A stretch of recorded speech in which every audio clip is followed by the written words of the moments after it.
Hello বন্ধুরা, welcome to my channel. আমি Mona Lisa আর আপনারা দেখছেন মোনালিসা লাইফস্টাইল। তো মোনালিসা লাইফস্টাইলের একটা নতুন ভিডিওতে আপনাদেরকে স্বাগত জানাই। আশা করি আপনারা সবাই ভালো আছেন, আমিও ভালো আছি। দেখুন, আজকে এখন 6:30 বাজতে যায়। অ্যাকচুয়ালি এই ঘড়িটা 5 মিনিট ফাস্ট আছে, 6:20। আর ছেলের কাল থেকে পরীক্ষা শুরু হয়েছে। সবাই জানেন সিবিএসসির মানে পরীক্ষা এই ফেব্রুয়ারি লাস্টে হয়, ফাইনাল পরীক্ষা। তো দেখুন, আমার বড়মশাইয়ের আজকে অ্যাকচুয়ালি সকালে মর্নিং ডিউটি, তো সকালে বেরিয়ে যাচ্ছে, তাই ছেলে একটু বাবার কাছ থেকে আশীর্বাদ নিয়ে নিল যে পরীক্ষা দিতে যাবে। আর আমার ছেলে জানেন তো, মানে একটু সিনসিয়ার হয়ে গেছে আজকাল, যে পরীক্ষা ও কিন্তু কোনো দিন সকালে ওঠে না। ওর 7:20 বাস, ওই 6:30 পরে 6:45 উঠে ফটাফট রেডি হয়ে কোনো রকমে ওই বেরিয়ে চলে যায়। আর এখন ও দেখুন মানে মানে পরীক্ষার জন্য মা সকালে একটু রিভাইজ করব, একটু দেখে নেব একটু আরও কোশ্চেন অ্যান্সারগুলো, সেই জন্য একটু সকাল 5:30টার সময় উঠে যাচ্ছে। উঠে একটু ও সোফায় বসে একটু পড়ে নেয়। তো একটু বুঝতে পারছি যে ছেলে বড় হয়েছে, একটু সিনসিয়ার হয়েছে। তো আদতে যেটা টপিকটা বন্ধুরা দিয়েছি আমি, বা থাম্বনেলটা যেটা দিয়েছি দেখে বুঝতেই পাচ্ছেন যে সত্যি কি মা হতে পারলাম? মা হওয়াটা কি এত সহজ বলুন তো? তখনই বুঝবো মা হতে পেরেছি, যখন বুঝবো যে ছেলে সত্যিই মানুষের মতো মানুষ হয়েছে। ওকে আমি দায়িত্ব, কর্তব্য সব কিছু শেখাতে পেরেছি। আমি জানি না কতটা শেখাতে পারবো বা পেরেছি, চেষ্টা করি যে এইগুলো করার। তো এটা দেখুন, আমাদের পাশের বাড়ির পুচকেটা, অনেকবার আপনারা ভিডিওতে দেখেছিলেন, এরা অনেক দিন ছিল না, এই যে এসছে, ও দিদিও একসঙ্গে বাসে যাবে। ও রেগে চলে যাচ্ছে চিপস নেবে বলে, ওখানে একটা দোকান খুলেছে, সেখান থেকে ওর চিপস চাই। দেখুন, রেগে চলে যাচ্ছে ঘরে, যে ম্যাচ ঘরে যা আর ইউ। তো যাই হোক, এইবার বাস চলে এসছে, বাসে দিয়ে আমরা পাশের গলিতেই একটা রাস্তায়, ওখানটায় সকালবেলা না সবজি বসে যায় 7:30 থেকেই। তো একটু ভাবলাম 2-4টে একটু সবজি নেব। সবজি তেমন কিছু নয়, ওই ভাবি আমি একটু গেলাম, জাস্ট একটু ধনেপাতা, একটু টমেটো, লঙ্কা, এইগুলোই একটু টুকটাক নিলাম, নিয়ে এবার ঘরে আসবো। আর এসে ছেলের জন্য বানাবো একটু চিলি চিকেন আর ফ্রায়েড রাইস। জানেন তো, চিলি চিকেন আর ফ্রায়েড রাইস বলে নয়, ছেলের একটু অ্যাকচুয়ালি চিকেন ভীষণ ভালোবাসে। আর ও তো মাছ ফাছ একদম খেতে ভালোবাসে না, কিন্তু অনেকে বলে যে পরীক্ষার সময় হালকা খাওয়াতে। হালকা খাওয়াই, অ্যাকচুয়ালি দিনের বেলাটা একটু খেয়ে নেবে আজকে, রাত্রেবেলাটা তখন হালকাই দিই, কারণ সকালে পরীক্ষা থাকে, রাত্রেটা যাতে হালকা খায়। আর সত্যি কথা বলতে, মনের খিদে না মিটলে কি আর কোনো খিদে মেটে বলুন? তো পরীক্ষা ভালো করতে গেলে মনটাও ভালো করতে হবে, সেই জন্য খাওয়া দাওয়াটাও একটু ওর মনের মতো হতে হবে।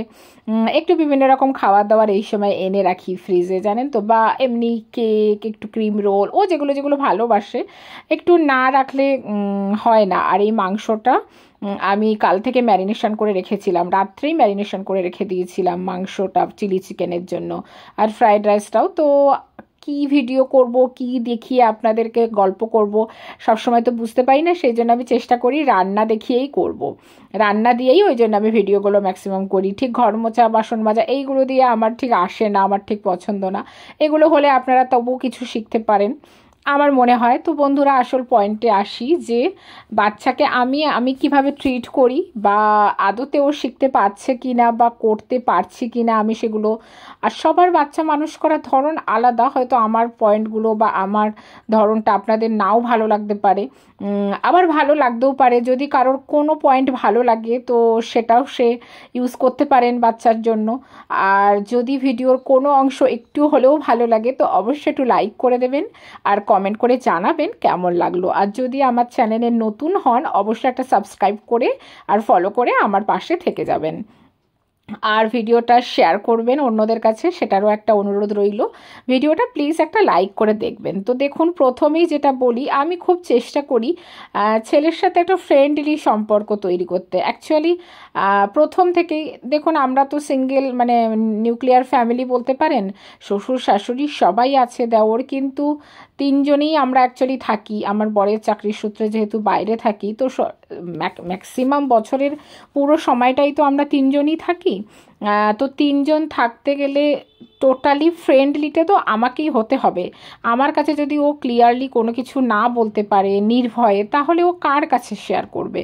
শেয়ার করার জন্য একটা ভালো নির্ভরযোগ্য স্থান তো চাই, মানে কাউকে তো চাই।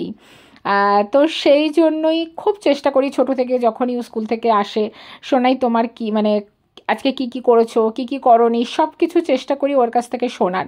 তো ওর না এখন অভ্যাস হয়ে গেছে সব কিছু এসে মার কাছে বা বাবার কাছে শেয়ার করার। সেটা যদি পরীক্ষায় একটা কোশ্চেন ভুলও হয়, ও কিন্তু কখনো এসে ভাবে না যে এটা বললে মা আমাকে মারতে পারে বা বকতে পারে। ও জানে এটা মাকে বলতে হবে, মানে সেটা ওর একটা পুরো হ্যাবিটে হয়ে গেছে, ও কিন্তু এসে বলবেই।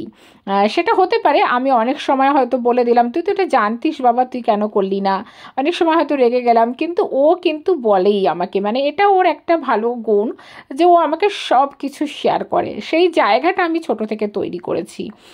আর একটা জিনিস, খুব দায়িত্ব কর্তব্য শেখানোটা খুব দরকার জানেন তো বাচ্চাদের, মানে বিশেষ করে রেসপেক্ট করা বড়োদেরকে, ঠাকুরদা হোক, ঠাম্মা হোক, দাদু হোক, দিয়ান হোক, তাদেরকে গিয়ে প্রণাম করা, তাদের মুখের উপরে তর্ক না করা, বড়োদের সাথে ভালো করে কথা বলা, যেমন আমাদের সাথেও যেন মুখে মুখে কথা না বলে, তর্ক না করে। হ্যাঁ, সব কিছু আমরা ভুল, অনেক সময় আমরাও ঠিক নাও হতে পারি, ভুল হতেও পারি, কিন্তু যদি আমরা ভুল করি অবশ্যই তাকে সরি বলবো এবং ও ওই সরি বলাটা শিখবে। জানেন অনেক সময় কি হয়, হয়তো আমরা কোনো ভুলবশত ওকে হয়তো আমরা একটা কিছু মেরে দিলাম থাপ্পড়, সেটা হয়তো ওর ভুলই ছিল না, সেটা যদি আমরা সরি বলি ওর কাছে, ও কিন্তু ওই সরি বলাটা শিখবে যে মা বা বাবা যদি বড় হয়ে সরি বলতে পারে তাহলে আমি কেন ভুল করে সরি বলতে পারবো না, তাই না? তো এটা খুব চেষ্টা করি, এইগুলো মেনটেন করি ওর সাথে জানেন। আর সত্যি কথা বলতে শাসনও আমি খুব করি, রাগ হলে দু একটা চড়থাপ্পড়ও আমি মারি, তবে ভালোও প্রচণ্ডবাসী, ও মা ছাড়া কিছুই বোঝে না। আবার রাগ, আবার মানে ভয়টাও ও আমাকেই করে। অ্যাকচুয়ালি ভালো যদি আমি যদি শাসন করি তো ভালোটাও ততটা বাসি। তুমি ভালো তখনই বাসো, মানে শাসন তখনই করো, যদি ভালো না বাসো তাহলে তোমার শাসন করার কোনো অধিকার থাকে না। আমার তো তাই মনে হয়, যে শাসন করে সে ভালোও বাসে, বা যে ভালোবাসে সে শাসন করতে পারে।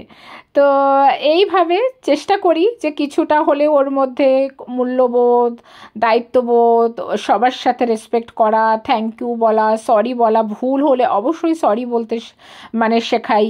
তারপরে সবাইকে রেসপেক্ট করা, সে দোকানদার হোক, রিক্সাওয়ালা হোক, সেটা রাস্তা টোটোওয়ালা হোক বা সবজিওয়ালা হোক, সবাইকে এই তুই বলে বা এই রকম বলে নয়, সবাইকে আপনি বলেই সম্বোধন করো। কেউ ছোট নয়, রাস্তার একটা যদি কেউ যদি ভিক্ষা চায় ধরুন, তাকেও তুমি রেসপেক্ট করো, যে ও ও কেন খেতে পাচ্ছে না সেইটা ওকে শেখাও, যে ওরা কত কষ্ট করে পেট চালাচ্ছে, তার মানে আমাদের কোনো জিনিস ওয়েস্ট করলে হবে না, শোনাই ওকে, ও কত কষ্ট করে ও খায়। তো সেই জিনিসগুলো না আমার ছেলেকে আমি বোঝাই, আর ও খুব এইটাতে না খুব কষ্টও পায় অ্যাকচুয়ালি। তো এই জিনিসটা ওর মধ্যে ঢোকাই, আমি চেষ্টা করি। তারপর পয়সার জিনিসটা, যেমন মূল্যবোধটা বোঝানোর চেষ্টা করি, যে যখন যেটা চাইবে তখন সেটা আমি দিয়ে দিই না। আবার যখন যেটা চায় যদি দেওয়ার মতো হয় সেটাই বলি, যে যদি এটা যদি আমার সাধ্যে হয় অবশ্যই দেব।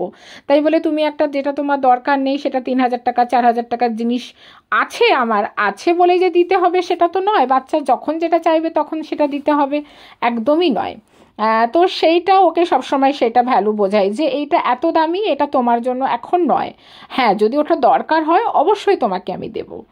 তো এইগুলো চেষ্টা করি একটু একটু করে। তো জানি না বন্ধুরা আপনাদের কিভাবে মনে হচ্ছে যে আমি সত্যি সত্যি ঠিক করছি কি না, তো অবশ্যই একটা কমেন্ট করে জানাবেন যে সত্যি সত্যি পয়েন্টগুলো ঠিক আছে কি না। আর আপনাদের মানুষ করার হয়তো ধরনটাও আলাদা, আমারও ধরন আলাদা, তবুও যদি কিছু এক্সট্রা আমার দরকার হয় আপনারা অবশ্যই আমাকেও সাজেশন দিতে পারেন। আরও দুটো তিনটে জিনিস যেগুলো না বললে নয়, একদম মিথ্যা কথা বলতে পারে না, মানে বাচ্চাকে মিথ্যা কথা বলতে শেখানোটা ভীষণ বাজে জিনিস।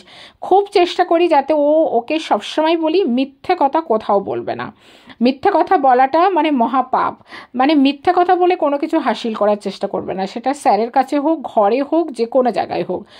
আর বাবা মা যদি ঝগড়া করে, যেটা আরেকটা ভালো মানে বড় পয়েন্ট, আমরা যদি স্বামী স্ত্রী সবসময় ঝগড়া করি, গালি দিই, একে ওকে অন্যকে গালাগালি দিই, তাহলে কিন্তু বাচ্চারা সেটাই শিখবে, বিশ্বাস করুন সেটাই শিখবে। বাচ্চারা বলে না মাটির দলা, মানে যেভাবে আপনি যে পাত্রে রাখবেন সেই পাত্রে তৈরি হবে, মানে যেভাবে আমরা ছোট থেকে বড় করব সেইভাবেই কিন্তু ও বড় হবে। ওকে যদি আমি ছোট থেকে উল্টোপাল্টা শিখিয়ে গালিগালাজ দিয়ে বড় করি, ও কিন্তু বড় হয়ে ওইটাই শিখবে। তখন যদি আমি বলি যে না তুই এটা কেন করছিস, ও কিন্তু সেটা চেঞ্জ করতে পারবে না, এটা একদম সত্যি কথা যেটা। আর একটা জিনিস বন্ধুরা, মানে খুব চেষ্টা করবেন বা করি আমি ওর নেগেটিভ দিকগুলো সবসময় না দেখাতে, বিশেষ করে লোকের সামনে। আমরা কি করি, কারোর লোকের সামনে আরে ও এটা পারে না, ওইটা পারে না, ওইটা পারে না, এটা কখনোই বলবেন না, মানে তাহলে কিন্তু ওকে ছোট করা হয়। আমি তো খুব বলি আমার ছেলে ক্লাসে ফার্স্ট হয়, সেকেন্ড হয়, আমার ছেলে এই পারে, ক্রিকেট পারে, ওই পারে। আমি যদি লোকের সামনে বলি না ওর পড়াশুনো ভালো না, ও নাচতে পারে না, ও গান গাইতে পারে না, হ্যাঁ সত্যি ও নাচতে পারে না, গান গাইতে পারে না, আরে ও তো অন্য কিছুও করতে পারে। তো দেখুন আমার চিলি চিকেন ফ্রাইড রাইস হয়ে গেছে, আমার ছেলে ঘরেও চলে এসছে, এসে একটু বল পিটাবে, ও এখন ড্রেস চেঞ্জ করতে সময় আছে, তার মধ্যে খানিকটা কাগজের এরোপ্লেন আছে সেগুলো উড়াবে। তো যাই হোক, আরও একটা জিনিস সেটা হচ্ছে কম্পেয়ার করতে আমি একদম ভালোবাসি না, যে ও এইটা পারে, ও এইটা পারে, তোকেও এটা করতে হবে। তারপর আমরা ছোট থেকে একটা এক্সপেকটেশন তৈরি করে দিই বাচ্চাদের মধ্যে, তোকে ডাক্তার হতেই হবে, ইঞ্জিনিয়ার হতেই হবে, তোকে ওটা হতেই হবে। হ্যাঁ আমারও ইচ্ছা আছে যে আমার ছেলে এটা হবে, কিন্তু বলি আগে তুমি ভালো করে পড়াশুনোটা করো, তারপর যেটা তোমার হওয়ার ইচ্ছা তুমি সেটাই হবে। তো এইগুলো ধীরে ধীরে করে এইগুলো খুব চেষ্টা করি, আপনারাও চেষ্টা করবেন যে না মেরে একটু শাসন করেও আবার ভালোবেসেও সবগুলো দিক মেনটেন করা। আর সত্যি কথা বলতে ওকে শেখান সব রকম, বিশেষ করে সবাইকে রেসপেক্ট করা, ভালোবাসতে, সবার সাথে ভালো ব্যবহার করতে, তাহলে হয়তো সে মানুষের মতো মানুষ হতে পারবে। তো আমি চেষ্টা করি আমার ছেলেকে সেই পোলাইটনেসটা দিতে, এবং ও কোনো কিছুই মিথ্যা কথা বলে না আমাদের কাছে, সত্যি কথা বলতে। তো যদি ভিডিওটা ভালো লাগে অবশ্যই এটা লাইক করে দেবেন আর কমেন্ট করে জানাবেন। আর কতটা মা হতে পেরেছি, সফল মা, সেটা তো সময়ই বলবে। ছেলে কতটা মানুষের মতো মানুষ হতে পারছে সেটাও সময় বলবে। চেষ্টা করছি, ব্যাস আপনাদের আশীর্বাদটা দরকার। তো যদি ভিডিওটা ভালো লেগে থাকে অবশ্যই লাইক, কমেন্ট, শেয়ার আর ফলো আর সাবস্ক্রাইব করবেন। আজকের মতো টাটা।